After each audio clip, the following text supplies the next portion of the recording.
தாத்தா உங்கள் பேர் என்னது? என் பேர் தொம்மையந்தோணி சௌரிமுத்து. சரி சரி. உங்களோட வயசு? 63. 63 வயசு ஆயிடுச்சு. நீங்கள் எத்தனை வயசுலேருந்து பனை செய்வரியா? பனை செய்கிறது ஒரு 15 வயசுலேருந்து செய்கிறேன். 15 வயசுலேருந்து செய்வரியா? சரி. எந்த பணத்தில் வந்து நீங்கள் அதிக பணம் செய்வீங்க? சித்திரை வையாசி அந்த நேரத்தில். சரி சரி. எத்தனை பணம் செய்வி? எத்தனை பணம் வர செய்வியா? 50 பணம் வரைக்கும் செய்கிறேன். 50 60 வரைக்கும் ஏறியிருக்கேன் முதல்ல. சரி சரி சரி. இப்போ எவ்வளோ ஏற முடியுது? இப்போ 20 பணம் தான். 20 பணம் வரும். சரி சரி.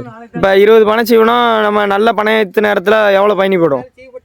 நல்ல மாதிரிலாம் 20 பணம் செய்யணும்னா ஒரு 1.5 கொட்டானுக்கு செய்யலாம். 1.5 கொட்டம் அப்படின்னா ஒரு 15 கிலோவுக்கு செய்யலாம்.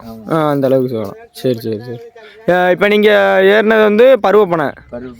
அது வந்து இப்போ எத்தனாவது நாள் எடுக்குது? 3வது நாள் எடுக்குது. 3வது நாள் எடுக்கு. சரி சரி. நம்ம இதில் என்னைக்கு களையம் கட்டுவியா? நாளைக்கு. நாளைக்கு கட்டுறதா? சரி ஓகே. சரி தாத்தா.